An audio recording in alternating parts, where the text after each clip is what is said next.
Hi everyone and welcome back to my channel.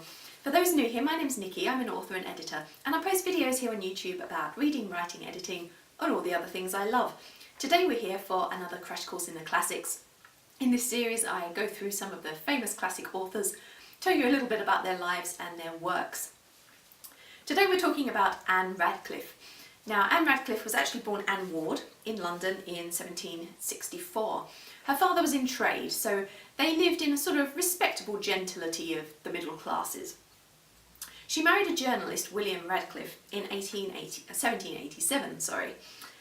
He encouraged her writing, and it's interesting that despite the exotic settings of many of her novels that take place in places like Italy, she actually lived a fairly quiet, retired sort of life, and she only ever made one trip out of England herself, which was to Holland and Germany in 1794.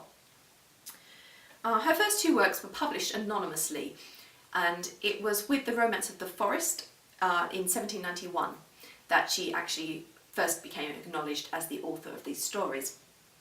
Her final novel was The Italian in 1797, and she then moved on to writing poetry. She kind of put the novels aside. However, there was a final novel that was published posthumously in 1826 because she died in London in 1823.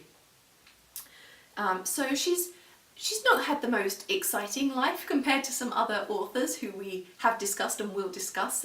She lived a fairly quiet, normal existence, really.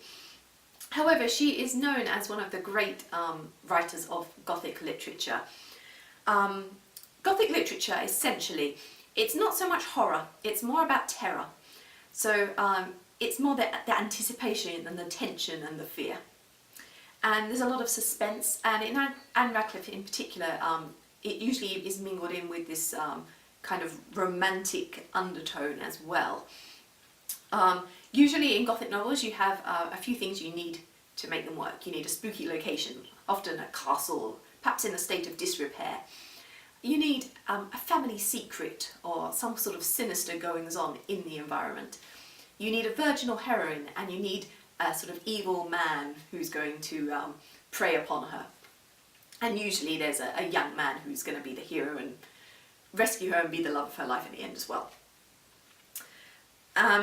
It's not really fantasy, it's supernatural elements, and in Ann Radcliffe in particular, those supernatural elements tend to be explained by the end of the book. You think there's something spooky and ghost-like going on, but there's an explanation for it.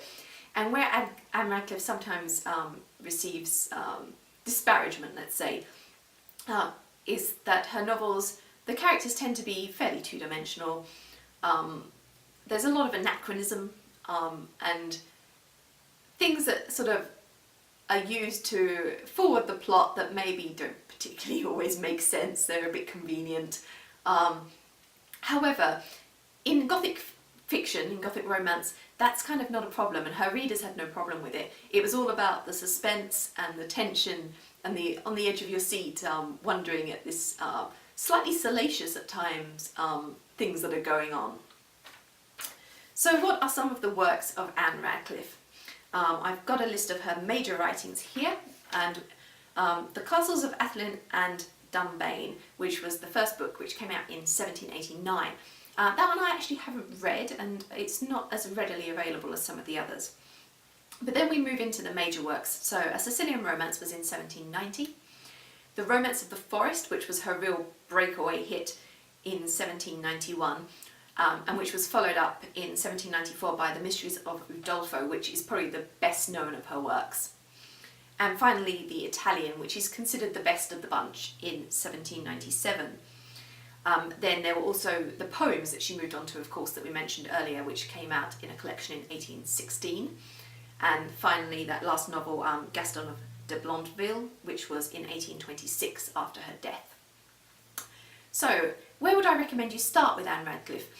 I think I would suggest The Mysteries of Udolpho, simply because it's the best known work. You'll find copies of it very easily, and it's fairly accessible, and it has all those major elements that we discussed in a Gothic plot.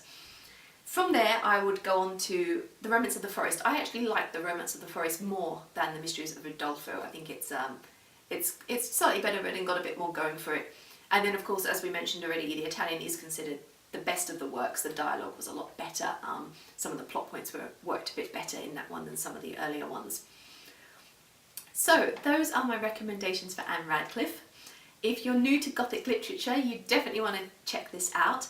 You also might want to have a quick look at Horace Walpole, who wrote The Castle of Otranto, which is considered the first Gothic work, and it's upon that that Ann Radcliffe built and produced her stories, who then in turn influenced people like Jane Austen with works like Northanger Abbey, which was almost a pastiche of Ann Radcliffe's Gothic style.